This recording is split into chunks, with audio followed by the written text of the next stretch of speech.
দেখুন এই গোলাপটি কি সুন্দর ফুটে আছে বাগানে। এই গোলাপের মতন হয়ে উঠুক সবার জীবন। অপরূপ সুন্দর এই গোলাপটা, কালারটা দেখুন ভীষণই সুন্দর লাগছে। এই ফুল কার না ভালো লাগে, তাই না? খুবই সুন্দর ফুটে আছে। যাই হোক, নমস্কার, কেমন আছেন সবাই? আশা করছি সবাই খুব ভালো আছেন। আমি সবিতা লাইফস্টাইলে আপনাদের সবাইকে স্বাগত। আজ হচ্ছে শনিবার, এখন বেলা 8টা বাজে। আমি এই 10 মিনিট আগেই ঘুম থেকে আর কি উঠেছি। ব্লগটি এই 8টার সময় থেকে শুরু করছি। দুর্গা মা চলে গেছে, এবার কালী মা আসছে, 2 দিন বাদেই কালী পূজা। তো অনেকদিন আমি এই ঘর দোর ক্লিন করা কাজ আপনাদের সাথে শেয়ার করা হয়নি। আর রোজ রোজ এই ঘর দোর পরিষ্কার করা কাজ কি আর দেখাবো, এটাই ভেবে থাকি। কারণ সবাই তো এক রকমের ভিডিও ছাড়ে, তাই না? লাইফস্টাইল মানে সবারই একই ধরনের ভিডিও। তবে যাই হোক, অনেকদিন আমি আর পরিষ্কার পরিচ্ছন্ন ভিডিও আপনাদের সাথে শেয়ার করিনি। এমনি প্রতিদিনই করি, তবে এইসব আপনাদের সাথে শেয়ার করা হয়নি। আর যাই হোক, 2 দিন পরেই কালী পূজা, তাই ভাবলাম ঘর দোর একটু ক্লিন করছি আর আপনাদের সাথে একটু শেয়ারও করে নিই। বন্ধুরা সবাই কেমন আছেন অবশ্যই কিন্তু কমেন্টে জানাবেন। সবাইকে জানাই শুভ দীপাবলির অনেক অনেক শুভেচ্ছা। সবাই খুব ভালো কাটাবেন, ভালো থাকবেন। আর যাই হোক, আমি আপনাদের সাথে কথা বলতে বলতে এই যে আমার ঘর ঝাড়ু দেওয়া হয়ে গেছে, মপ করা হয়ে গেছে। আর আমি পূজার সময় কয়েকটা দিন ঘুরোঘুরি করেছি, মানে ঠাকুর দেখেছি। আর পূজার সময় কেনাকাটির ভিডিওটা আপনাদের সাথে শেয়ার করতে পারিনি, যেহেতু অল্প কিছু কেনাকাটি করেছিলাম, সেই জন্য আর আপনাদের সাথে শেয়ার করা হয়নি। আর দেখুন, আমরা যে বাড়িতে রেন্টে থাকি, আর নিচতলায় একজন কাকু এসছে, উনি কৃষ্ণ ভক্ত। আর এই যে দিদি ভাইদের এখানে তুলসী মঞ্চ আছে নিচটাতে, উনি ওখানে হরিনাম করছিলেন। আমি আর সাউন্ডটা দেয়নি, কপিরাইট আসবে বলে। এই যে এই কাকুটা এসছে, দিদিদের তুলসী মঞ্চে ওখানে হরিনাম করছে, ওই জন্য আমি ভাবলাম একটু আপনাদের দেখানোর জন্য ভিডিওটা করে রাখি। হয়ে গেছে। যাই হোক, তারপরে আমি ঘর দোর পরিষ্কার করে স্নান সেরে ঠাকুরকে পূজা দিতে চলে এসেছি। আর ক্যামেরাটা আমি ফোনে খাটিয়ে রেখেছি। বন্ধুরা, আমার সাউন্ড এবং ছবিটা ক্লিয়ার আসছে কিনা অবশ্যই কিন্তু আপনারা কমেন্টে জানাবেন। যেহেতু আমি বাঁ হাতে ফোন ধরে রাখি আর ডান হাতে সমস্ত কাজকর্ম করি, মানে এক হাত দিয়ে যতটুকু সম্ভব সেটাই করি। আর আমি ভিডিওটা শুরু করেছি, ছবিটা ক্লিয়ার আসছে কিনা, সাউন্ডটা অবশ্যই কিন্তু কমেন্টে জানাবেন। অনেকেই ধরুন ক্যামেরার সামনে আসতে চায় না, তেমনই আমাদের বাড়িতে ক্যামেরার সামনে কেউ আসতে চায় না, ফোন ধরারও লোক হয় না। আমি যতটুকু একা সম্ভব ততটুকুই ভিডিওটা করি। এবার যখন মানে সম্ভব হচ্ছে না, তখনই আমি স্ট্যান্ডে খাটিয়ে দিয়ে ভিডিওটা শুট করি। হয়ে গেছে, আমার ঠাকুরের পূজা দেওয়া কমপ্লিট করে নিয়েছি, পূজা দিয়ে। আর তারপরে চলে এসেছি আমি ব্রেকফাস্ট বানাবো বলে আমার কিচেনে। আর ওদিকে কমপ্লিট হয়ে গেছে আমার ঠাকুরের পূজা দেওয়া।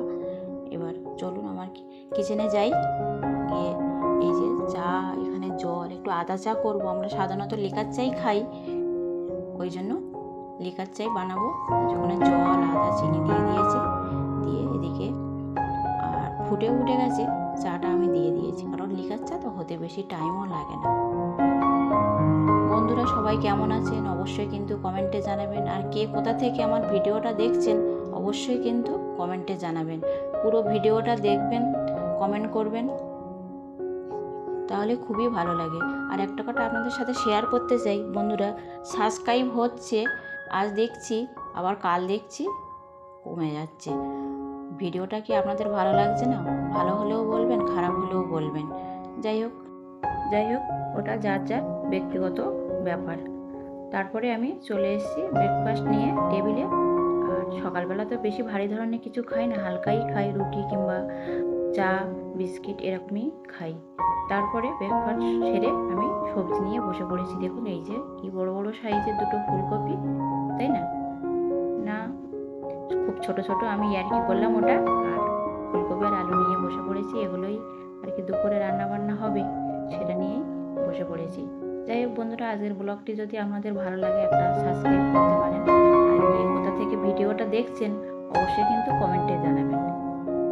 আর এই শীতের ফুলকপিগুলো খেতে ভালো লাগে। যাই হোক, এটা স্টোরের মাল, এখন তো টাটকা সবজি আর কি ওঠেনি, এগুলো স্টোরেরই মাল, সেগুলোই আর কি খাওয়া চলছে এখন।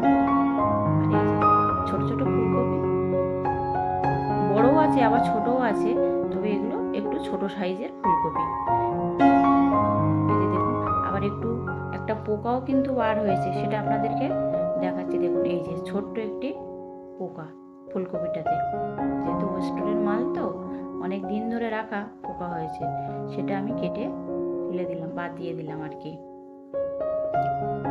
তারপরে সবজিগুলো কেটে আমি এদিকে ডাল বসিয়েছিলাম, ডালটা দেখুন হয়ে গেছে, পাতলা করে মুসুরির ডাল আজকে রান্না করছি টমেটো কাঁচা লঙ্কা দিয়ে।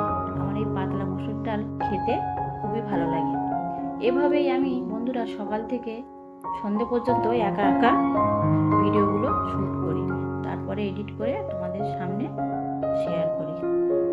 এই যেদিকে দেখুন ফুলকপি আর আলু কেটে নিয়েছি সুন্দর করে, নিয়ে রান্নাটা ওদিকে বসিয়ে দিয়েছি। আর এদিকে ভাত হয়ে গেছে আগে, তারপরে ডাল তো হয়েই গেছে প্রায়, আর একটু সামান্য ফুটলেই হয়ে যাবে।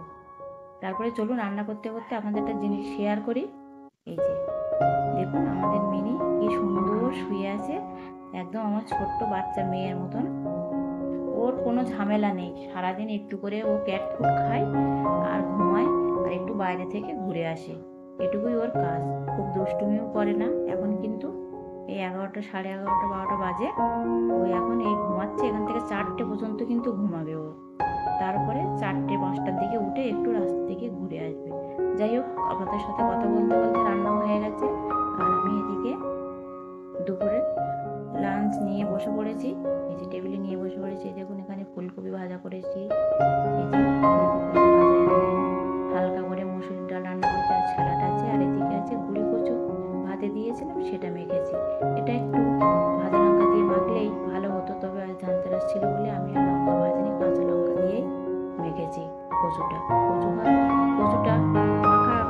কচুটা মাখা আমার খুবই ভালো লাগে। যাই হোক, দুপুরে খাওয়া দাওয়া করে প্রায় 2 ঘন্টা পথ অতিক্রম করে আমরা ধানকে দেখতে এসেছি। খুবই সুন্দর অপূর্ব জায়গা, আর আমার তো ভীষণই ভালো লেগেছে। বন্ধুরা আপনারাও দেখুন, আপনাদের কেমন লাগলো অবশ্যই কমেন্টে জানাবেন। আজ ভিডিওটা আর বেশি বড় করলাম না।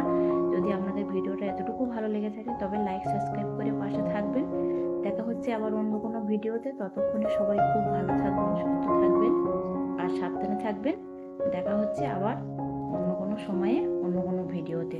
ততক্ষণে সবাই খুব ভালো থাকবেন, সুস্থ থাকবেন। হ্যালো এভরিওয়ান, সবিতা লাইফস্টাইলে আপনাদের সবাইকে স্বাগত জানাই। সাবস্ক্রাইব করে আমাদের পাশে থাকবেন। ধন্যবাদ।